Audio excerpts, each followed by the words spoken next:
Bon là, voilà, j'ai bricolé aujourd'hui, cet après-midi. Donc j'ai refait ici, voilà, j'ai récupéré ce manche, genre plastique, caoutchouc, je ne sais pas en quelle matière c'est fait. C'est assez rigide hein, quand même, hein. Voilà. Donc il était sur cette hache.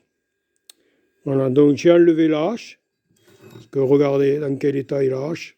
Donc j'ai récupéré le manche.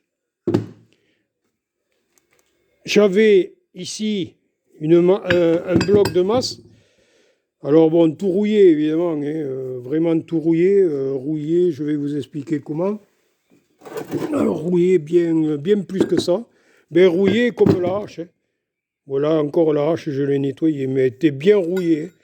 Voilà, ça, c'était bien rouillé. Donc je l'ai décapé, papier émeri, toile émeri, que je récupère, que bon, de temps en temps j'en récupère, parce qu'il y a des plombiers qui me laissent des cumulus, alors ils me laissent tous les déchets. Donc j'ai poncé, grosso modo. Après, j'ai mis du destructeur de rouille, c'est-à-dire du produit. Alors ça bouge un peu la vidéo parce que c'est pas évident avec une main. Alors j'ai mis du destructeur de rouille du Julien, que vous trouvez ça à Brico Dépôt.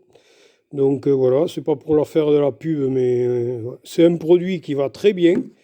Voilà. Donc avec un pinceau, j'ai passé, j'ai laissé sécher vaguement, un coup de chiffon propre, hop, c'est fini, il n'y a plus de rouille.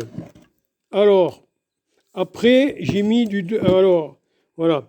Alors après, le manche, bien sûr, je l'ai retravaillé. Alors, le manche, il a fallu que je le chauffe. Alors, au départ, je l'ai chauffé avec le décapeur thermique.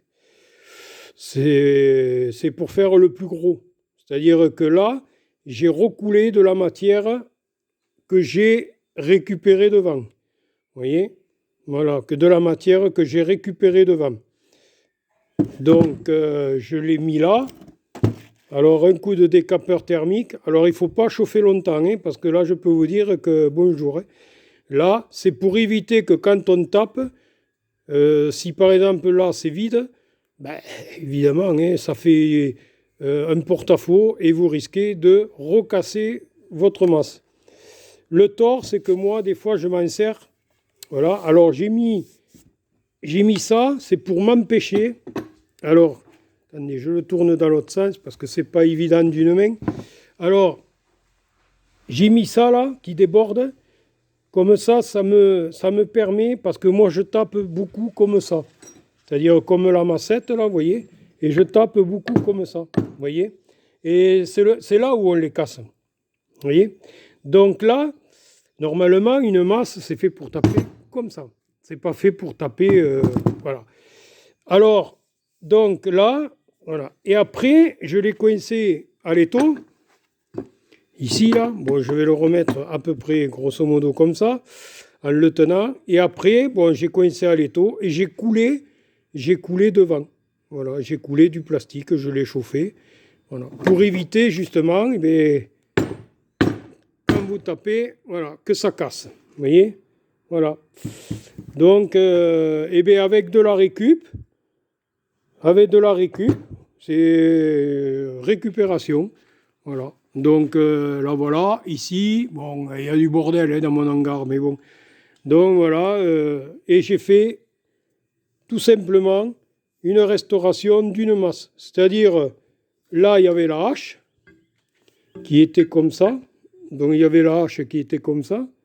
Donc, hein, le manche mis. Donc, fait plutôt comme ça. Voilà. Et allez, voilà, ben tombe. Ça me fera plaisir. Voilà, la hache était comme ça. Vous voyez? Là, la hache était comme ça. Donc je vais le mettre comme ça pour montrer l'exemple. Voilà. Et j'ai enlevé, puisqu'elle est cassée. Donc c'est une hache que j'ai récupérée. Donc j'ai gardé le manche et j'ai mis une masse à la place. Et voilà. Et donc là, maintenant, eh bien, je peux taper. Voilà. Et ça me manquait une masse hein, pour faire de la ferraille. Voilà. Eh bien, je suis content de mon bricolage cet après-midi et impeccable. Allez, je vous dis bye bye, à la prochaine.